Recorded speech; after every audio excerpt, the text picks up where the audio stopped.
这是一辆没有上过路的法拉利 F430，11年的时间里都被搁置在仓库内吃灰，被马特发现后就以6万英镑的价格买了下来。可没想到运回来时处处都是坑，车门的内部竟然是用一块木头顶着玻璃，更离谱的是只有半个发动机，这让马特的内心真不知如何是好。其实这台车是之前购买兰博基尼的地方购买的，因为之前兰博基尼被坑的原因，马特和这家公司闹得不是很好，所以当他发现了这辆法拉利时，就让好友弗雷迪和山姆去提车，然后再将车子交易给马特，几番周折才将车子拿到了手里。虽然车子的缺点有很多，但优点还是存在的，因为这是一辆手动挡法拉利。在网络上搜索时，至今只生产了15000辆法拉利 F430，其中手动挡的仅生产了1500辆，所以这款车子非常的稀有，而且很昂贵。只要马特解决了发动机的问题，他就算捡到了一个大便宜。马特现在首要的任务就是将车内的零件全部清理出来，看一看发动机的零件是否有缺失。可没想到清理的过程中又带来了惊喜，车内的软管竟然是用夹子夹住的，这让马特的内心越来越无奈，真不知道接下来是否会有更奇葩的事。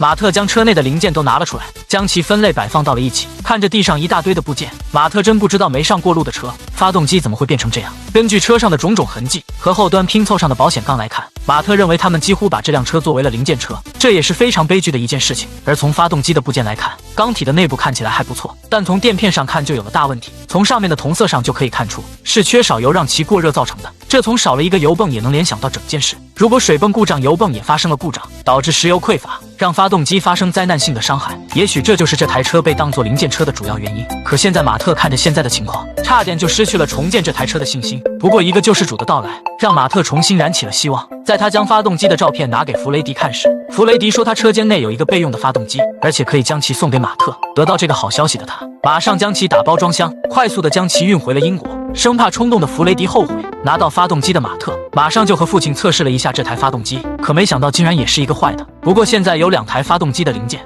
应该可以组装好一台发动机了。他们将送来的引擎抬到了支架上，准备进一步检查引擎无法转动的原因。他们一步步将上面的零件拆除，竟然发现上面的零件非常的干净，就和全新的一样。接着他们将里面的机油放了出来，这下就出了大问题，里面竟然还有水，而且很臭。难道这台发动机是被淹过吗？要知道是不是只有继续拆解才会知晓。他们拿下了发动机的外壳，发现里面更加的像是全新的，这让马特的内心更加的开心。接着他就拿来了微型摄像机，准备进一步的检查，可是仍然没有得到不转动的具体原因。马特父子只有继续的拆解发动机。当他们拆掉了油底壳后，终于找到了具体的问题所在，里面的一个活塞竟然弯曲了。根据马特的经验来分析，当活塞上下运动时，气缸正在压缩空气，但当有水进入时，活塞无法上升到底，硬生生将活塞挤压弯曲，让其变得就像一根麻花一样。不过这只是一个小问题，因为它有很多的活塞。这个消息让马特十分的开心，叫来了媳妇一起将车子推了出去，准备给车子先清理一番，将上面11年堆积来的灰尘清洗掉。看着车子一点点的被清洗干净，果然真是一辆没上过路的车子，就和全新的一样。接着马特又来到了车内，将里面的座椅也拆了下来，决定将内部也彻底的清理一番。这时父亲却告诉他了一个坏消息，在父亲帮忙的过程中发现，原来夹子夹的地方竟然少了个东西，本来应该有一个离合器的，有个气缸安装在离合器踏板上，当你按下它时，它的工作是离合器踏板是推动液压油的，通过离合器系统能松开离合器。就这么一个小玩意，售价就要332英镑，这真是重建汽车是惊喜无处不在，不知道什么地方就会让花意想不到的马内。不过这些都是小问题，经过1个多小时的清理后，马特对重建就越来越有信心了。于是他又来到了车库内，决定将2台发动机的零件都利用起来，采用最好的零件组装一台更好的引擎。就像原有的引擎缸体是还不错的，而另一台的缸体因为活塞的问题，磨损会相对的严重一些。这个做法看起来很简单，但还是有很多的注意事项的，因为都是一些旧的零件，对于测量方面都要非常的准确，所以这个任务就交给了专业的老爸。马特却来到了一家二手商店，这里有大量的二手汽车部件，连完整的发动机都有销售。不过马特这次是过来购买二手保险杠的，这次的消费也是相当的不便宜，竟然花费了13000多英镑，加上购买车子的费用，现在总共花费了73887英镑。回去后家里的老爸还在精心的检查，拆卸下每一个小部件，检查磨损情况，这可是一个耗时又需要经验的工作。还好马特的老爸以前也是一个很好的机械师，要不这么精密的引擎的重建，马特还真的不敢尝试。马特老爸将气门精心的打磨后，又重新的安装了回去，并且为其更换了全新的密封件。在2人2个多小时的忙碌中，才将一侧的气缸盖检修完成。接下来就开始处理缸体了。为了能让缸体变得光滑，马特的老爸也有着他的方法。他先在缸体内涂抹了一点油，然后拿来了一个非常简易的工具，开始小心的磨削气缸。这个完全是靠老师傅的手感和经验，掌握好力度，快速的将剩下的气缸完成。接下来就该安装活塞了。不过在安装活塞之前，他们还要先处理3个活塞上的活塞环，也称作为挡油环，再进入燃烧室，并使用顶部的2个活塞环，用于压缩，以保持紧密燃烧室中的密封件。如果有的已经磨损，那么就会失去一个活塞的力，首先会烧很多的油，所以他们要将旧的活塞环清理，然后将新的更换到凹槽里。但在安装活塞时也要注意，这个活塞环上的间隙很小，有着自己的特定的尺寸。不过对于马特老爸来说，这都不是问题，很快就将所有的活塞安装了进去，接着就开始安装垫片了。不过这时又出现了问题，安装的垫片竟然在左右的摆动，这显然是完全不正确的。在进一步的检查后，发现现在的垫片上的一头过小，和以前原来发动机上的完全不一样。这样看来，一样的发动机也不是所有零件都可以替换的，所以马特又在网上购买了新的零件。正所谓一个萝卜一个坑，安装上去后非常的合适。接下来就该安装曲轴了，二人开始通力合作，马特负责动手出力，老爷子则负责听仪器的嘟嘟声。这个螺栓转多少圈那可是有讲究的。经过二人的不断努力，发动机的组装也慢慢的成型。可这时他们又遇到了大问题。经过马特父子二人不断的努力，好不容易将引擎重建好，可变速箱又成为了现在的大难题。原车带来的变速箱现在只剩了一堆的零件，完全不够组装一个完整的变速箱。可购买一个新的就要3万英镑，甚至一个二手的变速箱都要15000英镑，这是马特此时无法接受的价格。可办法总比困难多。马特经过了细心的寻找，终于花了4000英镑买来一个坏的变速箱，并且变速箱的一侧还有着一个透气口。现在马特唯一的希望就是此处的孔洞没有波及到变速箱的内部。其实他这也是一场豪赌，马特想和发动机一样，用这台变速箱和之前的零件重组一台可以用的变速箱。但要想知道这个想法是否可行，那就得将这台4000买来的变速箱拆解，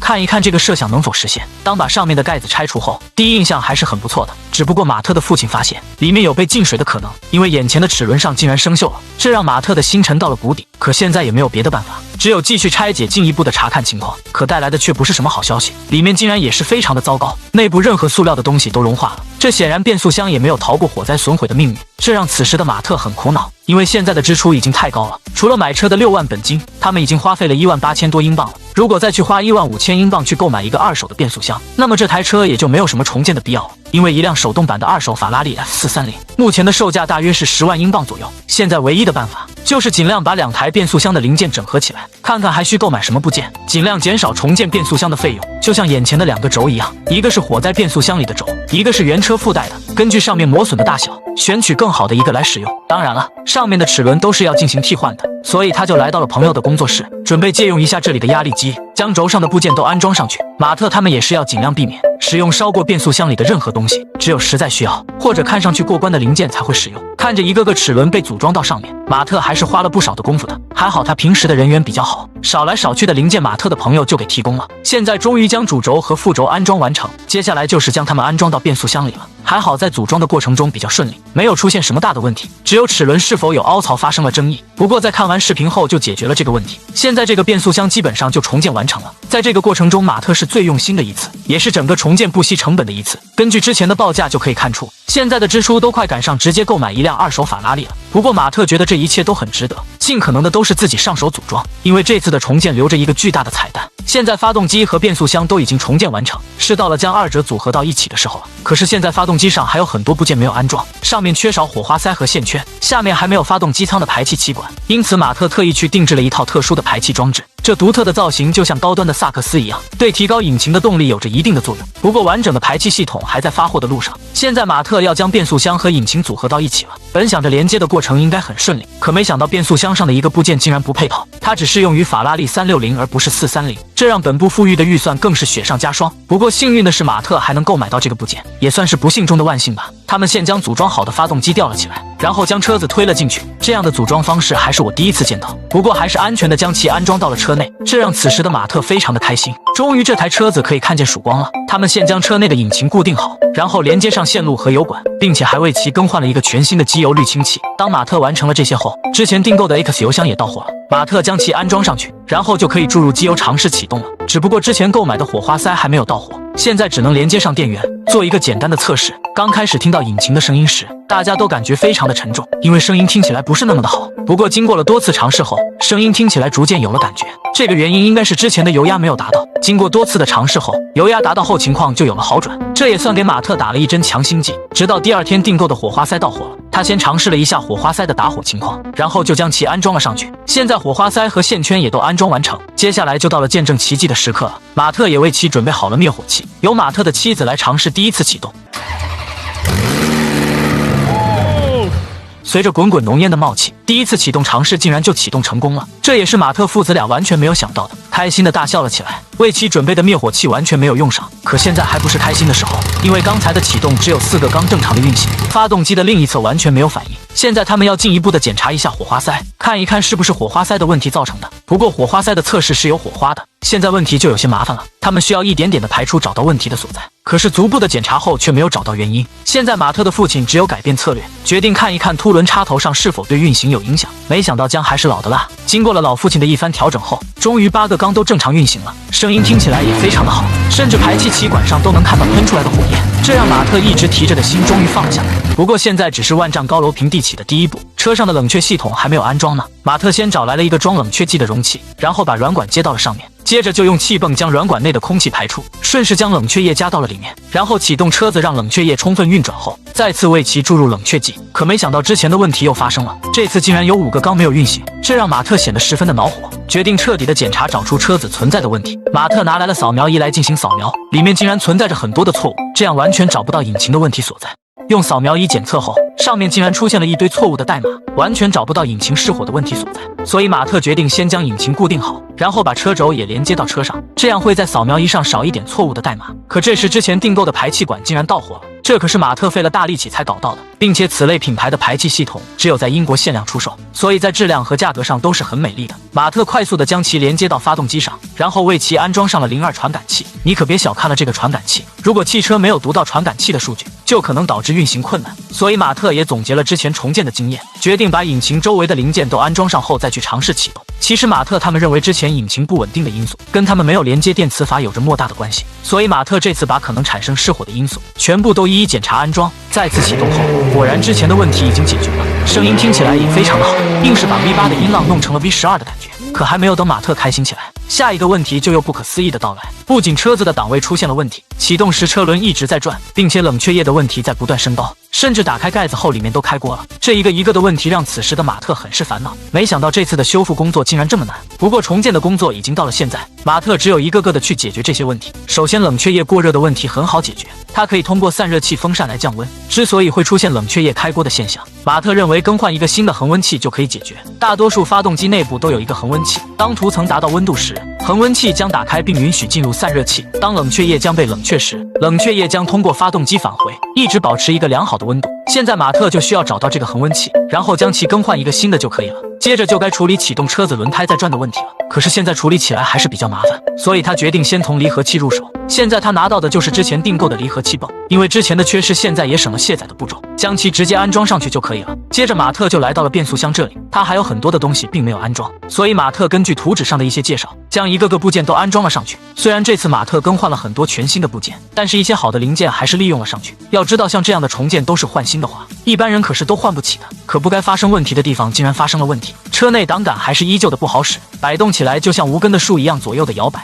当马特将其打开后，发现里面的变速杆支点竟然损坏了，所以马特就不得不在网上重新订购了一个。在等待零件到货的同时，马特也没有闲着，他将刷好漆的保险杠带了过来。马特准备在这个时间里将车子上的一些小活都尽快的完成，所以马特和父亲都忙活了起来。虽然这次的重建可谓是步步都是坎，但对于一个爱车的人来说，看着车子一步一步的完善，其实内心中还是蛮快乐的。当马特把后保险杠也安装上去后，他已经按耐不住要开出去的冲动。他们一起将车子推到了外边的小路上，马特就坐上了还没有安装座椅的法拉利。当车子启动的那一刻，马特的媳妇也赶了过来。虽然车子的挂档还是不灵，但是只有一个3档的法拉利还是开了出去，就像自己的还在刚会走路一样。二人在车里那叫一个开心，步步都是坎的重建，此时也给了他们一个惊喜，在马特的努力下竟然挂上了倒档，这让摄影师都完全没有想到的。在他们的一番玩耍后，马特购买的零件也已经到了，就这么一个小东西就花了马特380英镑。像这样的小东西如果有 3D 打印的话，绝对可以省下来370英镑。马特快速地将其更换了上去，再次更换档位时就丝滑了很多。现在车子的重建已经到了尾声，可是车子现在还存在着很多锈和污垢的地方，所以马特就叫来了专业的人员，他们竟然利用干冰来进行清洗。虽然看起来非常的不可思议，但洗出来的效果还是非常不错的。当把车子整体的清洗了一番后，马特就开始了最后的收尾工作。首先就是发动舱两侧的护板，他们对其重新整理了一番。接着马特就来到了车内，将车内的座椅也都安装了进去。还好车子是一直停放在仓库里，车子的座椅还是蛮新的。当马特把车门上的内饰板也安装上去后，就为其更换了一套全新的轮胎。至此，这辆停放在仓库11年之久的法拉利就重建完成了。当马特的父亲拿到钥匙的那一刻，他完全不知道这是儿子送给他的礼物，脸上依旧留着不可思议的表情。他帮助马特重建了很多个汽车，比如之前的迈凯伦，和在佛罗里达建造了紫色保时捷 GT3。完全没想到这次的重建竟然是给他准备的。一个人坐在车内擦拭着流下的眼泪，都说马特花的钱都不如直接去购买一辆二手车了。自己重建还有着很多不可控的风险，可要知道马特父子二人都是爱车的人，为自己重建一辆爱车的意义是不同的。此时让我们一